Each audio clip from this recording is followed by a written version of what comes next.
الحمد لله رب العالمين والصلاة والسلام على رسوله محمد وعلى آله وأصحابه أجمعين وأشهد أن لا إله إلا الله وحده لا شريك له وأشهد أن محمدا عبده ورسوله. Bütün alemlerini, bütün dünyalarını yoktan var etişi Allah subhanahu wa ta'ala hamısamiz bulsun. İki dünyaya rahmet bulacağımız Peygamberimiz sallallahu aleyhi ve sellem'e көңіл төледен шыққан сауға шайфларымыз ерішсін. Ham bu izgi cumğa günlerinde cumğa namazlarına жиған barcha din kardeşlerimizge Allah'tan rahmetleri bulsun. Allah Teala Kur'an'da ayette cemaat قد أفلح المؤمنون. Mümin kişiler Allah onuçlukka bir büyük dereceye eriştiler diye Allah Teala. İndi ul nese Allah'a va'da edildi.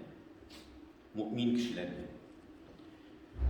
Onlara Allah Teala şu sözün ma'nasını anlatıp şu ikinci ayette devamında nasıl ayette? اَلَّذ۪ينَ هُمْ ف۪ي صَلَاتِهِمْ خَاشِعُونَ.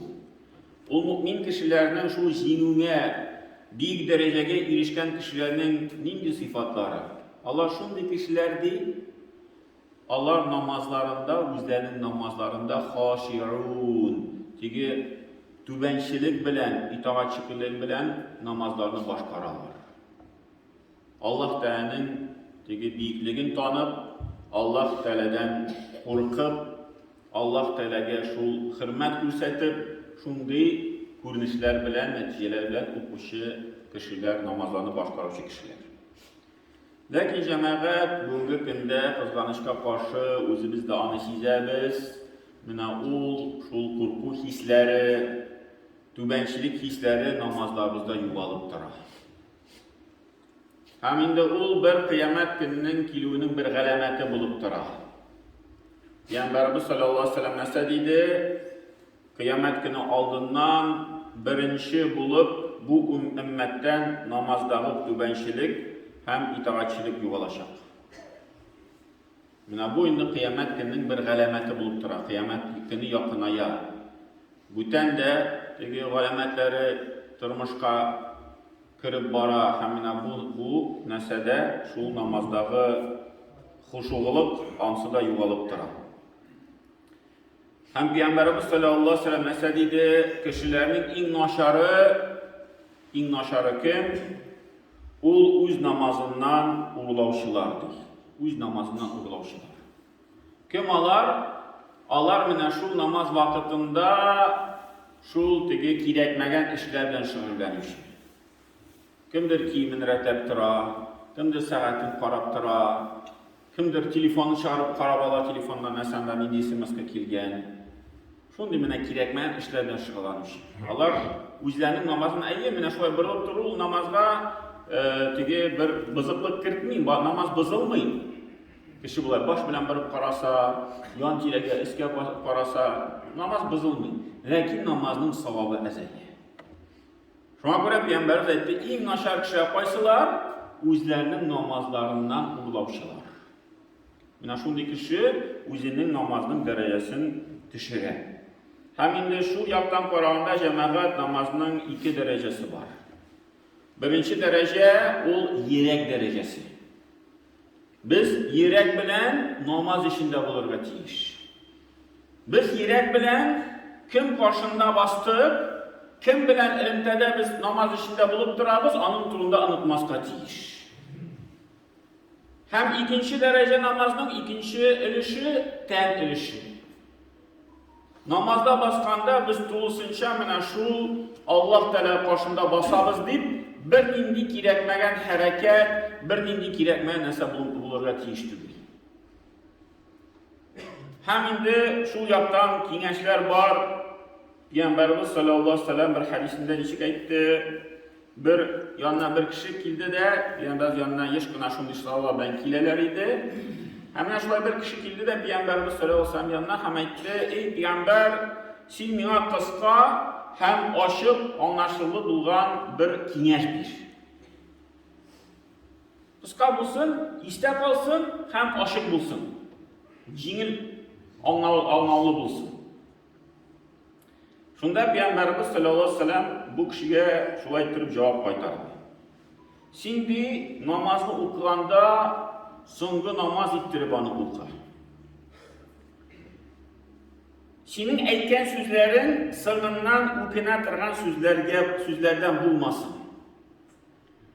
Hamda sen boshqalarda bo'lgan narsalarni o'zingga tilama. Qiziqma kishilarda bo'lgan narsalarga. Alloh tayinlagan narsaga rizo bo'l. Mana shu ish kengashni Peygamberimiz sallallohu alayhi vasallam shulay kishiga berdi. Ham birinchi narsa aytdi, namozni o'qiganda so'nggi namoz ettirib o'qi. Mana biz namozga bosamiz. Mana jumg'aga keldik, jumg'ada qatnashdik. Endi mana soat 4'te ikindi, hali 4'tagi ikindiga erishamiz-mi yo'qmi, hali belgili tugil. Kim qo'ya bo'lar? Bu dunyodami, endi oxiratga chiqib ketami, hali onsin turda aytib bo'lmaydi. Onun misalini endi keltirganlarim bor. Mana bugun Alloh bersa bizda plov. Jumg'adan so'ng ham endi shulay bir masjidda hazratchili jumg'ani o'tkazganda shu foydashalı yoqlarında, şu Qozon yoqlarındami, mında endi plov jumg'adan so'ng shunda qoshimda yash yigit o'tiraydi bu hazratchili. Ham bu yigitlar aytgan, biz hozir tezgina borib qaytamiz, bir borasi yer bor, anda bir uchrashuv bor jumg'adan so'ng. Anları qaytamiz da plovni oshimiz bizga qoldiramiz, bizning porsiyalarni ilishlarni qoldiramiz. Shulay deyishib ketdilarda masjiddan, avariyaga ishsida halok bo'ldi. Shu ish porsiya plov bosib qoldi shulay. İstendi. Ne bilib bo'lmayacağım Ahmet. İkindiga erisha bizmi yo'qmi? Shunga ko'ra namozni o'qiganda Peygamberimiz sallallohu alayhi vasallam aytdi, so'nggi namoz ettirib o'qiysiz. Mana ko'ngil bilan azirlanib, shulay o'ylamiz. Shulay bir g'alimga so'rov berganlar, namozning shunday bir yaxshi darajasi bo'lishi nishlari kerak deydi. Namazın şartları var. Bu g'alim kishi shulay javob bergan, birinchi shart halal kasb. Halal rizq kishiga kirsin. Ikkinchisi tahorat olganda g'afil bo'lmau. Mana biz tahoratni ola boshlaymiz. Endi ko'nglimiz azirlana namozga. Endi tahorat namozning bir sharti, namozning bir ilishi bo'lib turadi. Tahorat olganda o endi kishi azirlanib tursin, shu namozga ko'nglin azirlab tursin. Uchinchi kengashni birinchi takbir berganda shu ko'ngildagi hal, ko'ngildagi bo'lgan hislar birinchi takbir berganda. Bundan bir g'alim shu masaladan esa deydi, shulay so'rag'ach, sen nechik namozni o'qiysan, nechik sen shulay namozga berilib o'qiy olasan? Ul aytdi, birinchi takbirni biz Allohu akbar deb aytamiz namozda. Ul qurbon takbiri. Mana biz qurbon chalganda nasa deymiz? Bismillah, Allohu akbar. Ham shul hayvonning, sariqning jonin Allah. Shul qishak kisabizda joni shiqo. Mana deb birinchi takbir namozda deydi. Allohu akbar, ul jonni qurbon chaldi. Biz jonimizni chiqarib yuboramiz, tanimizdan shu Alloh taolo rizoligi uchun, Alloh taolaga shu yoqinroq bo'lsin uchun deb shunday bir ma'noda. Qurbon chalamiz jonimizni. Hamma bu shu tigi g'alim so'zi bu g'alim so'z bilan birga to'g'ri keladi. Mana takbir vaqtida, birinchi takbir vaqtida ko'ngildagi hislar dariz bo'larga tegish. Ham bu g'alim 4-chi kengash biri namozdan so'ng Allah'ını unutmao. Namaz bitti, sen selamını berdin, lakin Allah Teala barbar seni görüp durur. Onun tunda unutmao. Mana shunday şartlarını kishi o'tasadi, ol mana bu namazning lazzatin, namazning shunday bir hislarini sezib turur. Bundan bir alimdan so'radilar, endi bu keng taralgan rivoyat. Sahabalar tunda da o rivayetni sililer, Umar tunda da o rivayetni sililer. Şulay so'raganlar, mana sen namozni necha o'qiysan? Bu indi kişi cevap vergen bu rivayette benim aldımda Ka'batullah'ı görendir. Ka'batullah aldımda baskan gibi. Benim artımda ölüm feriştesi basıp dura deyip.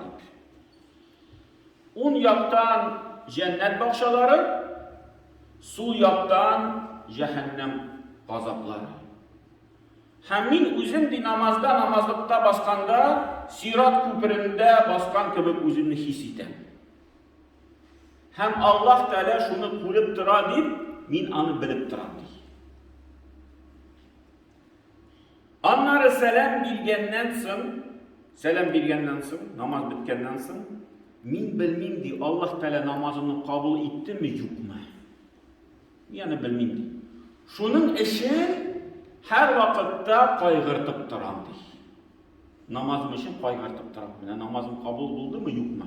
Allah Teala kabul etti mi yok mu? Hem şunday hisler ben yergeç, indi aldağı kilgen namazını kişi tam da ihtibarlı olarak okuyor. Bu namazını okuda da tağın koynunda his. Allah Teala kabul etti mi iken, yok mu iken namazını.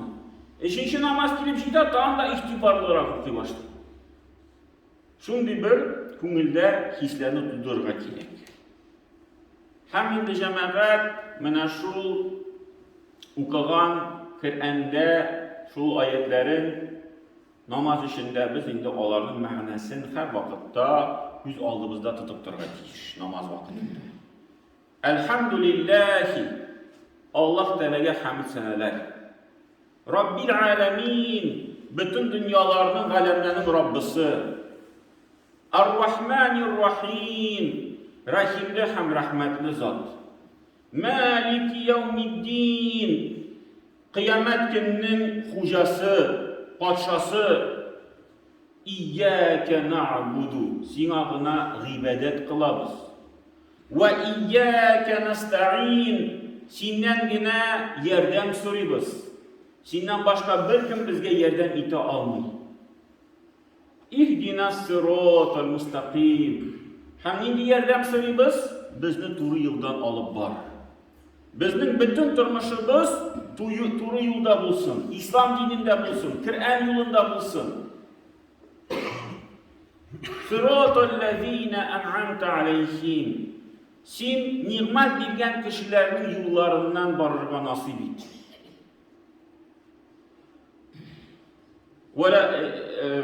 Velil mağdubi aleyhim veleddallin. Hem adaşkan kişiler yolundan, senin gazabın tisken kişiler yolundan bizni yarat kıl. Şu Fatiha suresinin ma'nası. Şu Fatiha suresinin ma'nasını gene ko'nglimizda tutsak, indi namazga bir zo'r şu o'zgarishlar, hisler kirar. Endi cemaat, endi bigrek de şu rukukka kelganda Subhana Rabbiyal Azim. Bütün kimçiliklerden Allah Teala pak, azim, ol büyük. Onları secdeye kitabı Subhana Rabbiyal A'la. Azim ol büyük, secdede A'la diye biz. A'la en büyük. Ondan büyükrek bir kim yok. Şimdi bu secde revişi. Mina şunday nişkeliklerini bilip, biz indi şu gazim bilen A'la ayırmasını bilip, biz indi şu namazının da minettemin lezzetini size başlıyoruz şuna bilen birge. Şuna göre o yaktan da kengeçler var, mina şu namazlarımızı bilip anlap okurga.